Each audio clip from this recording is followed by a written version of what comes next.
رب یسر ولا تعسر وتمم بالخیر اللہم لا سہل الا ما جعلتہ سہلا وانت تجعل الحزن اذا شئت سہلا اعوذ باللہ من الشیطان الرجیم بسم اللہ الرحمن الرحیم وما لکم الا تنفقوا فی سبیل اللہ وللہ میراث السماوات والارض لا یستوی منکم من انفق من قبل الفتح وقاتل اولئک اعظم درجة من الذین انفقوا من بعد وقاتلوا وکلا وعد اللہ الحسنى واللہ بما تعملون خبیر سبحان ربک رب العزۃ عما یصفون وسلام علی المرسلین والحمد للہ رب العالمین آمین یا رب العالمین۔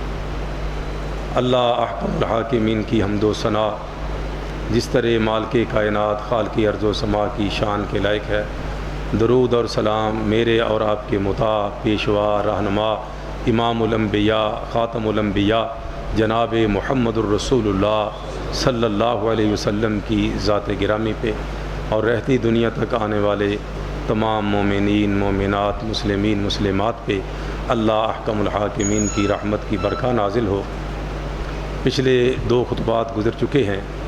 ہم نے سیدنا و مولانا امیر المومنین خلیفۃ المسلمین ذی النورین صاحب الہجرتین حضرت عثمان ابن عفان رضی اللہ تعالی عنہ کی سیرت، مدحت، مرتبت، مقام، منزلت اور ان کی سوانح حیات کا تذکرہ شروع کر رکھا ہے۔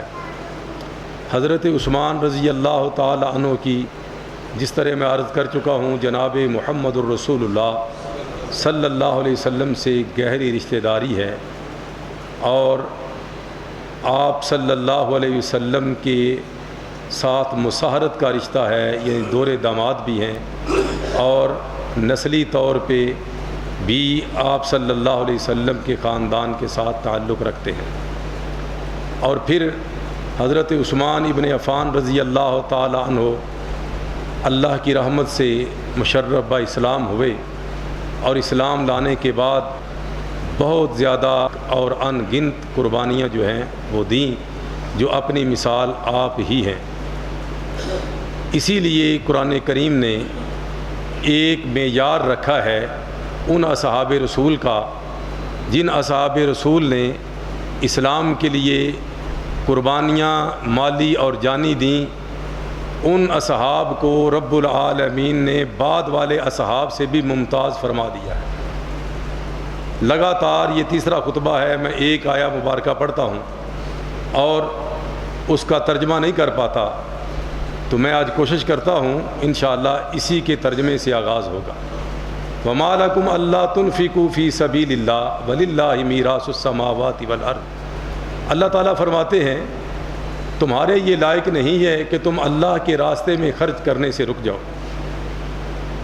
یہ تو اللہ کی رحمت ہے کہ اللہ تعالیٰ تمہارے ذریعے جو تمہیں مال دیا ہوا ہے تمہیں عزت دینے کے لیے تمہیں حکم دیتا ہے کہ اس کو خرچ کرو۔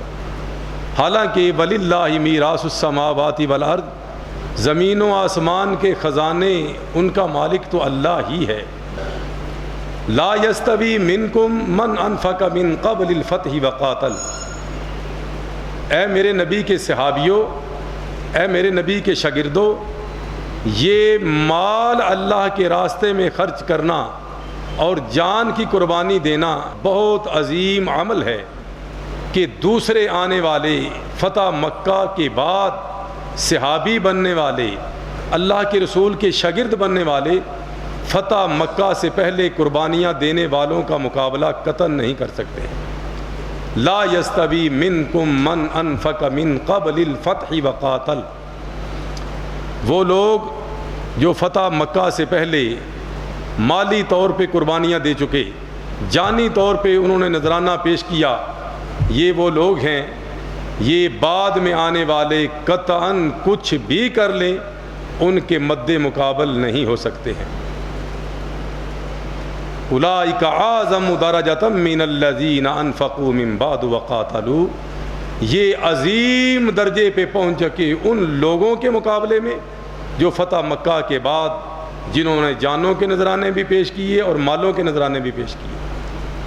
لیکن اس کے باوجود فتح مکہ سے پہلے آنے والے قربانیاں دینے والے ان سے بازی لے گئے۔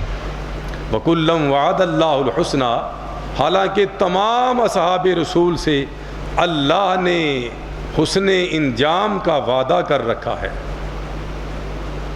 شان، عظمت، مقام اپنا اپنا، مرتبہ، معدلت اپنی اپنی، لیکن سب سے ہی رب العالمین نے اپنی رضا اور جنت کا وعدہ فرما دیا ہوا ہے۔ جنتی ہونے میں کسی صحابی کے اندر کوئی شک نہیں ہے، لیکن مقام و مرتبہ جو پہلے والے فتح مکہ سے پہلے والے لے گئے، ان کا مقابلہ بعد والے بھی قطعاً نہیں کر سکتے۔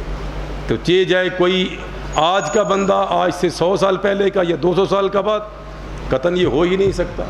لا یستوی منکم من انفق من قبل الفتح وقاتل اولئک اعظم درجہ، یہ تو عظیم بھی نہیں، اعظم درجہ، جو اعظم درجہ ہے اللہ تعالیٰ نے اس پہ ان کو فائز فرما دیا ہے۔ تو ان کے اندر سر فہرست حضرت عثمان ابن عفان رضی اللہ تعالیٰ عنہ ہے۔ کوئی ایسی ہستی صحابہ اکرام کے اندر موجود نہیں ہے جس نے اسلام کے لیے اور نبی سلطان کے لیے سب سے زیادہ اپنا مال قربان کیا، سوائے حضرت عثمان ابن عفان رضی اللہ تعالیٰ عنہ کے۔ اور نبی مکرم صلی اللہ علیہ وسلم کے صحابہ میں سے کوئی ہستی ایسی نہیں ہے جس کو نبی صلی اللہ علیہ وسلم نے یا کسی نبی نے بھی اپنی 2 بیٹیاں یکے بعد دیگرے دی ہوئیں، سوائے حضرت عثمان ابن عفان رضی اللہ تعالیٰ عنہ۔ عثمان ابن عفان رضی اللہ تعالیٰ عنہ تو وہ ہستی ہیں جن کے متعلق اللہ احکم الحاکمین کی رضا اس قدر ہے کہ اس کے فرشتے بھی حضرت عثمان رضی اللہ تعالیٰ عنہ کی حیا کی پاسداری کرتے ہیں۔ میری اور آپ کی اماں جان سیدہ زاکیہ مزکہ ازکا سیدہ صدیقہ کائنات رضی اللہ تعالی عنہ فرماتی ہے، رسول اکرم صلی اللہ علیہ وسلم گھر میں نیم دراز ہے۔ کان رسول اللہ صلی اللہ علیہ وسلم مضطجعا کاشفا عن ساقی، رسول اکرم صلی اللہ علیہ وسلم نیم دراز ہیں تکیہ کیے ہوئے، اور آپ کی پنڈلی مبارک سے تھوڑا سا کپڑا اٹھا ہوا ہے۔ فجاء ابو بکر رضی اللہ تعالی عنہ، ابو بکر صدیق رضی اللہ تعالیٰ عنہ تشریف لاتے ہیں، حاضر خدمت ہوتے ہیں۔ فاستاذنا، اندر آنے کی اجازت مانگی۔ فآذین لہ، آپ صلی اللہ علیہ وسلم نے اجازت دی۔ وہو علی تلک الحال ویتحدث، لیکن رسول اکرم صلی اللہ علیہ وسلم اسی طرح لیٹے رہے، باتیں کرتے رہے۔ ثم جاء عمر فاستاذن، عمر رضی اللہ تعالیٰ عنہ بعد میں ہے، اجازت چاہی۔ اللہ کے رسول اندر آ جاؤں؟ فرمایا فآذین لہ، اجازت دے دی۔ وہو علی تلک الحال ویتحدث، اسی طرح آپ صلی اللہ علیہ وسلم لیٹے رہے اور باتیں کرتے رہے۔ ثم جاء عثمان رضی اللہ تعالی عنہ، پھر عثمان ابن عفان رضی اللہ تعالیٰ عنہ ہے، فاستاذنا، اسی طرح اجازت مانگی، اللہ کے رسول حاضر خدمت ہو جاؤں۔ فجلس رسول اللہ صلی اللہ علیہ وسلم، رسول اکرم صلی اللہ علیہ وسلم اٹھ کے بیٹھ گئے۔ فسوى ثيابہ، پنڈلی کے اوپر کپڑا کر لیا، کپڑا درست کر لیا۔ عثمان اندر آ گئے، ابو بکر صدیق بھی چلے گئے اپنی حاجت سنا کے، فاروق اعظم بھی اپنا کام بتا کے چلے گئے، عثمان بھی حاجت پوری کر کے چلے گئے۔ تو اماں جان سیدہ کائنات پوچھتی ہیں، آقا ایک سوال کرنے لگی ہوں۔ تو میں عائشہ پوچھو، عرض کرتی ہیں آپ لیٹے ہوئے تھے، جس حال میں صدیق میرے بابا آئے آپ اسی طرح لیٹے رہے۔ فلم تحتش ولم تبالہ، آپ نے نہ ان کی پرواہ کی نہ آپ نے پوزیشن بدلی۔ ثم جاء عمر فلم تحتش فلم تبالہ، آپ کو پھر بھی کوئی پرواہ نہ ہوئی اور آپ اسی طرح لیٹے رہے۔ ثم جاء عثمان، پھر عثمان رضی اللہ تعالیٰ عنہ ہے، فجلست وسویت ثیابک، آپ بیٹھ بھی گئے، اپنے کپڑے کو بھی درست فرما لیا۔ ابو موسیٰ اشعری رضی اللہ تعالیٰ عنہ کہتے ہیں، میں ایک دن رسول اکرم صلی اللہ علیہ وسلم کی خدمت عالیہ میں مامور ہوا، اور رسول اکرم صلی اللہ علیہ وسلم مدینے کے باغوں میں سے ایک باغ کے اندر تشریف فرما ہے اور میں دروازے کے اوپر متعین ہوں آپ کی خدمت کے لیے۔ فجاء رجل، ایک بندہ آیا، فاستفتح الباب، اس نے دروازہ کھٹکھٹایا۔ میرے آقا صلی اللہ علیہ وسلم نے فرمایا اے ابو موسیٰ افتح لہ، دروازہ کھول دو اس کے لیے، وبشرہ بالجنہ، اس کو جنت کی خوشخبری بھی دے دو۔ کہتے ہیں میں نے دروازہ گرایا، فاذا ابو بکر رضی اللہ تعالی عنہ، ابو بکر صدیق رضی اللہ تعالی عنہ دروازے کے اندر داخل ہوئے۔ فبشرتہ بالجنہ کما قال رسول اللہ صلی اللہ علیہ وسلم، رسول اکرم نے جس طرح فرمایا تھا میں نے ان کو جنت کی بشارت دی۔ ثم جاء رجل، پھر ایک اور شخصیت آئی، فاستفتح الباب، اس نے بھی دروازہ کھٹکھٹایا، فرمایا افتح لہ وبشرہ بالجنہ، دروازہ کھول دو اس کے لیے بھی اور اس کو بھی جنت کی بشارت دے دو۔ میں نے دروازہ کھولا، فاذا عمر رضی اللہ تعالی عنہ، تو فاروق اعظم رضی اللہ تعالی عنہ کی ہستی تشریف لائے۔ بشرتہ بالجنہ کما قال رسول اللہ صلی اللہ علیہ وسلم، جس طرح رسول اکرم نے فرمایا تھا میں نے جنت کی خوشخبری دے دی۔ ثم جاء رجل، پھر ایک ہستی آئی، پھر فاستفتح الباب، دروازہ کھٹکھٹایا، فرمایا افتح لہ وبشرہ بالجنہ الا بلوی تصیبہ، یہ جو ہستی آ رہی ہے اس کے لیے بھی ابو موسیٰ دروازہ کھول دو اور اس کو بھی جنت کی بشارت دے دو، لیکن اس کو ایک مصیبت کی بھی خبر دے دو جو اس کے اوپر نازل ہوگی۔ کہتے ہیں جب میں نے دروازہ کھولا تو عثمان ابن عفان رضی اللہ تعالیٰ عنہ کی میں نے زیارت کی، اور فاخبرتہ بما قال صلی اللہ علیہ وسلم، میں نے جنت کی خوشخبری بھی دے دی اور وہ خبر بھی دے دی جو آپ پہ مصیبت نازل ہونے والی تھی۔ حضرت عثمان ابن عفان رضی اللہ تعالیٰ عنہ کہتے ہیں واللہ المستعان، اللہ میرا مددگار حامی و ناصر ہے، انشاءاللہ میں اللہ کی رحمت سے صبر کروں گا۔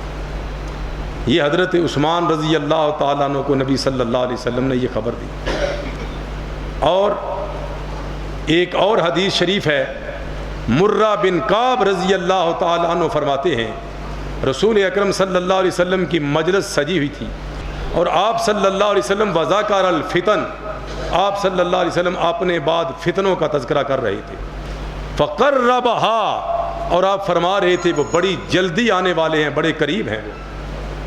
اسی اسنا میں ایک شخص فمر رجل بین یدیہ مقنیا بثوب، اور ایک ہستی گزری، اس نے سر کے اوپر کپڑا لے رکھا تھا، جب گزرے تو میرے آقا نے فرمایا ھذا یومئذ علی الہدی، یہ وہ ہستی ہے اس سخت ترین فتنے کے وقت یہ ہدایت اور حق پر ہوگی۔ مرہ بن کعب کہتے ہیں مجھے تجسس ہوا تو یہ کون ہو سکتا ہے، وما ینطق عن الہوی ان ھو الا وحی یوحی، آسمان سے وحی آ گئی، میرے محبوب صلی اللہ علیہ وسلم اپنے اصحاب کو گواہ بنا کے حضرت عثمان رضی اللہ تعالیٰ عنہ کی حقیقت اور ان کی ہدایت جو ہے، اس کی سند جو ہے وہ دنیا کے سامنے پیش کر فرمایا ھذا یومئذ علی الہدی، یہ اس دن یہ شخص ہدایت پر ہوگا اور حق پر ہوگا۔ حضرت مرہ بن کعب کہتے ہیں میں پیچھے ہوا، جب حضرت عثمان بیٹھ گئے میں نے کپڑا اٹھایا، فَإِذَا عثمان رضی اللہ تعالیٰ عنہ، تو حضرت عثمان رضی اللہ تعالیٰ عنہ کو میں نے پہچان لیا، فَأَقْبَلَ إِلَيْهِ بِوَجْهِهِ، اور میں نے رسول اکرم صلی اللہ علیہ وسلم کو مخاطب کر کے حضرت عثمان رضی اللہ تعالیٰ عنہ کے چہرے کی طرف میں نے عرض کی آقا ھذا، اسی کی بات کر رہے ہیں، کوئی شک و شبہ نہیں رہ گیا۔ اصحاب رسول نے دیکھا، چشم فلک نے دیکھا، زمین نے دیکھا، آسمان نے دیکھا، میرے آقا صلی اللہ علیہ وسلم کی نگاہ ختم نبوت پڑی، فرمایا ہاں نعم یہی ہے، اسی کے متعلق میں فرما رہا۔ تو یہ ساری چیزیں حضرت عثمان رضی اللہ تعالیٰ عنہ کی شہادت کی پیشین گوئی تھی۔ اسی لیے یہ چند شر پسند، جس طرح میں زیادہ سے زیادہ 950 بندہ میں نے آپ کے سامنے گنوایا، مصری، کوفی اور بصری، ان سب کا جو سرغنہ تھا وہ مالک بن حارث، جسے مالک اشتر کہتے ہیں، اور مالک اشتر کے دفاع میں آج کل نعوذ باللہ زمین و آسمان کے کلابے ملائے جاتے ہیں. حضرت مالک بن اشتر نعوذ باللہ من ذالک. اور کہاں کہاں تو اردو دانوں نے حضرت مالک بن اشتر رضی اللہ بھی لکھا ہوا ہے. اور یہ ملعون وہ ہے جو حضرت عثمان رضی اللہ تعالیٰ عنہ کے قاتلین میں سر فہرست تھا. میرے آقا فرمائے عثمان حق پر ہوگا، ہدایت پر ہوگا، اور مارنے والا بھی ہدایت اور حق پر ہوگا. نعوذ باللہ من ذالک. یہ مالک بن اشتر، کنانہ بن بشر اور اس طرح اور شر پسند جو ان کی کمان کر رہے تھے، اور چند سادہ لوگ، 2-3 لوگ مدینے کے اندر میں سے، جن کے اندر بھی قابل ذکر جو ہے محمد بن ابی بکر ہیں، حضرت صدیق اکبر رضی اللہ تعالیٰ عنہ کے صاحبزادے. یہ بھی عجیب بات ہے، حضرت ابو بکر صدیق رضی اللہ تعالیٰ عنہ کی ایک اہلیہ تھی اسماء بنت امیس رضی اللہ تعالیٰ عنہ، بیوہ ہو گئیں. صدیق اکبر رضی اللہ تعالیٰ عنہ جب اللہ کو پیارے ہوئے تو حضرت اسماء بنت امیس کے ساتھ حضرت علی المرتضیٰ رضی اللہ تعالیٰ عنہ نے شادی کر لی، نکاح کر لیا. محمد بن ابی بکر جو ہے یہ بہت چھوٹا تھا، ربیب تھا جناب علی مرتضیٰ رضی اللہ تعالیٰ عنہ کا. حضرت علی رضی اللہ تعالیٰ عنہ نے اس کو گود لیا تھا، اس کی تعلیم و تربیت کی تھی، اس کو جوان کیا تھا، اور یہ بھی اس کو بھی انہوں نے فتنے کے اندر لپیٹ لیا، مختلف جانسے دے کے، مختلف باتیں کر کے، مختلف سبز باغ دکھا کے. یہ مالک اشتر کون ہے ظالم؟ حضرت عثمان رضی اللہ تعالی عنہ نے اس کی فتنہ پروری کو دیکھتے ہوئے جلا وطن کر دیا تھا. شام کی طرف گھومتا گھماتا مصر کو اپنا ٹھکانہ بنایا، اور وہیں سے اس نے کمان کی دوسری طاقتوں کے ساتھ مل کے، اور وہی طاقتیں جو فاروق اعظم رضی اللہ تعالیٰ عنہ کے خون کے اندر شریک تھی. ایرانی النسل، مصری، کوفی، بصری، یہ سارے مل کے اور انہوں نے پلان تیار کیا، اور آہستہ آہستہ حضرت عثمان رضی اللہ تعالیٰ عنہ کی شہادت کی طرف آ گئے. اور یہ مالک اشتر اتنا ظالم جس نے اماں جی صفیہ کی گستاخی کی، اماں جی عائشہ صدیقہ رضی اللہ تعالیٰ عنہ کی گستاخی کی، ان کے اونٹ کو اس نے شہید کر دیا، اور بدلے کے طور پہ نادم ہوا کہ مجھ سے کیا ہو گیا، پھر ایک اور اونٹ پیش کیا، لیکن اماں جی نے لینے سے انکار کر دیا. جنگ جمل، یہ بڑی باتیں تذکرہ کرنے والی ہیں. اگر آپ حقیقت حال دیکھیں تو کانوں کو ہاتھ لگائیں کہ یار لوگ ہمیں کیا سناتے ہیں اور حقیقت کیا ہے. مالک اشتر کی آج اس قدر دفاع میں زمین و آسمان کے کلابے ملائے جاتے ہیں، اور حضرت علی المرتضیٰ رضی اللہ تعالیٰ عنہ کے لشکر کے اندر یہ کمانڈر ان چیف تھا جی، یہ فلاں تھا، یہ فلاں تھا. حضرت علی رضی اللہ تعالیٰ عنہ تو خود اس کو قتل کرنے کا انہوں نے منصوبہ بنایا تھا کہ یہ ظالم فتنہ پرور، اس کو ختم کر دیا جائے. حضرت عثمان کا قاتل ہے، لیکن کبھی کچھ نہ کچھ مسلطیں آگے آ جاتی، کیونکہ اس کی زندگی تھی اور پاپ اس نے کرنے تھے. اور یہ ظالم ایسا شخص ہے، اس نے اپنی زبان سے اقرار کیا تھا. جب بصرہ کا گورنر حضرت علی المرتضیٰ جب زمام حکومت سنبھالتے ہیں تو بصرہ کا گورنر عبداللہ ابن عباس رضی اللہ تعالیٰ عنہ کو بناتے ہیں. حضرت عباس رضی اللہ تعالیٰ عنہ کے صاحبزادے، ان کو بصرہ کا گورنر بناتے ہیں، اور اس کے ذہن میں تھا میں نے بننا ہے.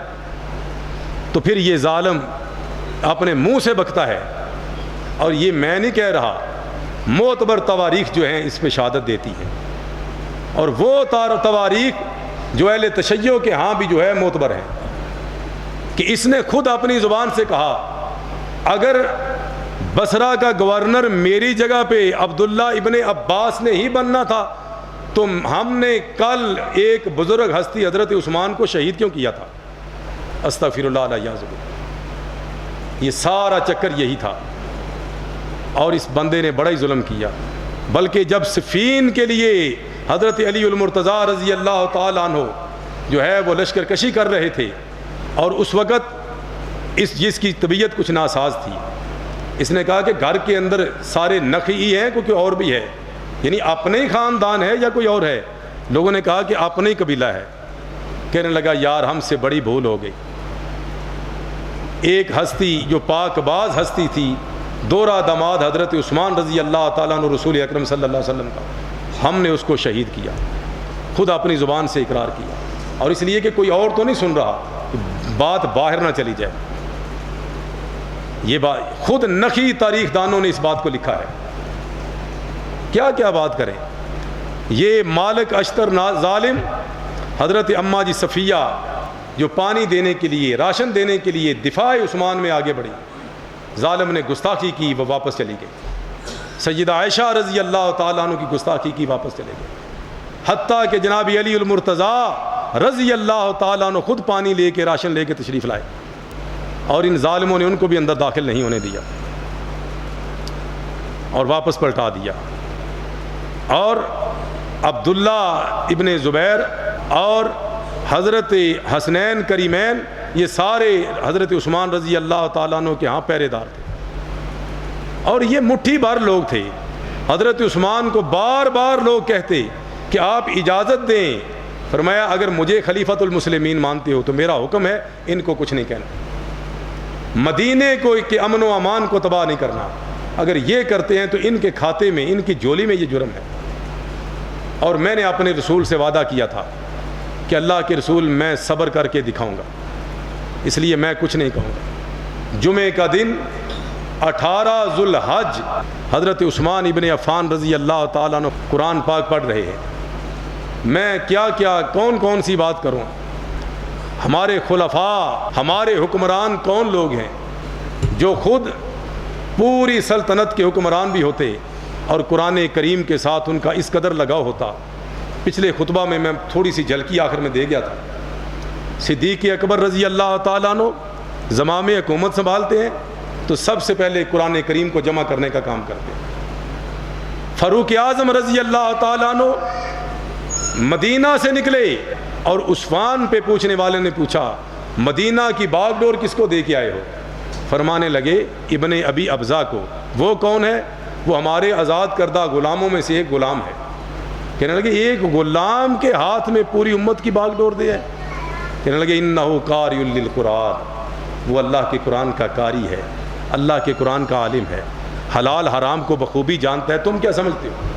قد قال نبیکم صلی اللہ علیہ وسلم ان اللہ یرفع بہذا الکتاب اقواما ویضع بہ آخرین, کہ تمہارے نبی کا ہی تو فرمان ہے اللہ تعالیٰ اس کتاب اپنے قرآن کی وجہ سے بہت ساری قوموں کو عزت بخشے گا اور بہت ساری قوموں کو ذلیل و خوار کر کے رکھ دے گا. اور حضرت عثمان ابن عفان رضی اللہ تعالیٰ عنہ آپ کے دور خلافت کو دیکھیے کہ آپ نے سب سے پہلا کام کیا کیا کہ قرآن کریم کو نشر کیا. سب علاقوں میں قرآن کریم کی ایک ایک کاپی بنا کے بھیجی تاکہ اللہ کے قرآن کی نشر و اشاعت ہو, اللہ کے قرآن کی تعلیم و تعلم ہو.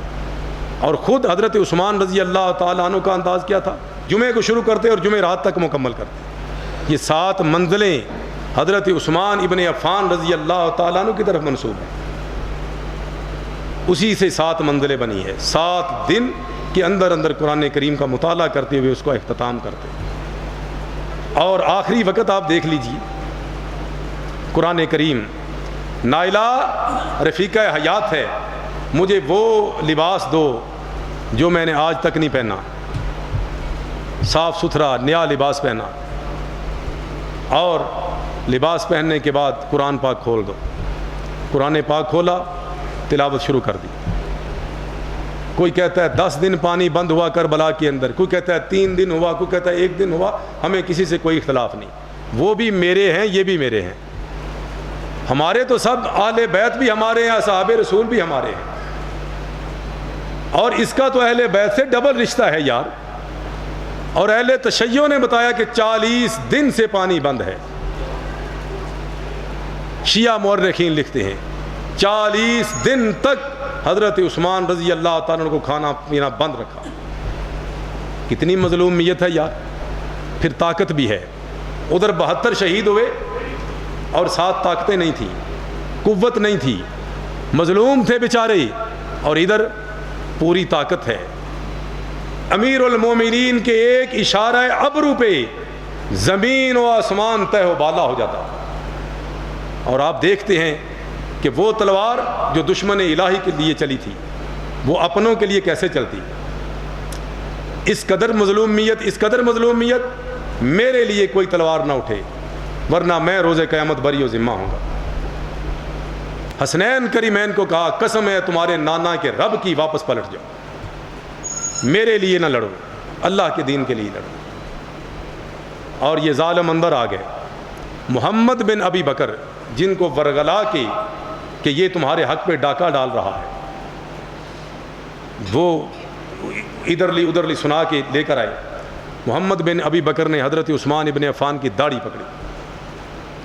حضرت عثمان نے دیکھا، بھتیجے تم نے میری داڑھی پکڑی ہے، بھتیجے تم بھی سمجھتے ہو آج تمہارا باپ ابو بکر رضی اللہ تعالیٰ عنہ ہوتا اور اس کے سامنے تم یہ میری داڑھی پکڑتے، تمہارا انجام کیا ہوتا۔ محمد بن ابی بکر کو جرجری آ گئی، فوراً داڑھی چھوڑ کے شرمندہ ہو کے پیچھے ہٹ گئے۔ لیکن کنانہ بن بشر جو پلان کر کے آئے تھے مالک اشتر کے ساتھ، وہ ظالم آگے بڑھا اور اس نے ایک لوہے کی سلاخ حضرت عثمان رضی اللہ تعالیٰ عنہ کے سر اقدس پہ دے ماری، نیچے گر گئے، خون کا پھوارہ پھوٹتا ہے اور قرآن کریم کی تلاوت کر رہے ہیں۔ آخری وقت ہے، میں اور آپ بھی اپنے گریبان میں جھانک لیں۔ ہم یہ تو ہمیں پتہ ہے، میں پچھلے دنوں گجرانوالا گیا جمعہ پڑھا کے، اس کے بعد تو اگلے دن میں نے دیکھا وہ جی ٹی روڈ جو ہے نا گوندلا والا چوک، وہاں پہ بہت سارے لوگ یہ سویڈن والوں کی ضد میں آ کے قرآن کریم کھول کے پڑھ رہے ہیں۔ میں نے کہا شاید یہ جذبہ بھی اللہ کے ہاں کسی کھاتے میں پڑ جائے، تو وہ روڈ کے اوپر جو ہے وہ قرآن کھولے ہوئے ہیں اور وہ پڑھ رہے ہیں۔ بھائی کسی کی ضد میں آ کے پڑھنا، اس کو اپنے گھر کے اندر جگہ دو، اس کو اپنے کاروبار میں جگہ دو، اس کو اپنی عدالت میں جگہ دو، تو دیکھو انقلاب آتا ہے کہ نہیں آتا۔ بات لمبی نہ ہو جائے، مختصر، حضرت عثمان ابن عفان رضی اللہ تعالی عنہ، پھر اسی طرح ایک ظالم اور آگے بڑھا، حضرت عثمان رضی اللہ تعالی عنہ کے اوپر تلوار کا وار کیا۔ نائلہ رضی اللہ تعالیٰ عنہ آگے بڑھی، وار روکنا چاہا، 3 انگلیاں کٹ گئی، رفیقہ حیات ہیں۔ اور اس کے بعد ایک اور ظالم آگے بڑھا، وہ سینے پہ چڑھ گیا اور اوپر ناچنے لگا، پسلیاں توڑ کے رکھ دی۔ اتنی مظلومیت کی شہادت ہے، اور کوئی روکنے والا نہیں، ٹوکنے والا نہیں، حضرت عثمان نے روک دیا ہے۔ اور یہ شیعہ تاریخ لکھتی ہے کہ حضرت علی المرتضیٰ رضی اللہ تعالیٰ عنہ کو پتہ چلا، کیسے پتہ چلا؟ نائلہ اوپر چڑھ گئی چھت پہ، کیا کہا؟ لوگو ایھا الناس قد قتل امیر المومنین رضی اللہ تعالیٰ عنہ، لوگو سن لو، امیر المومنین کو شہید کر دیا گیا ہے۔ علی رضی اللہ تعالیٰ عنہ دوڑتے ہوئے تشریف لائے، لطم الحسن وضرب صدر الحسین، حضرت حسین اور حضرت حسن کو بلایا اور حضرت حسن کے چہرے پہ تھپڑ دے مارا اور حضرت حسین کے سینے پہ مکہ دے مارا، اور کیا فرمایا؟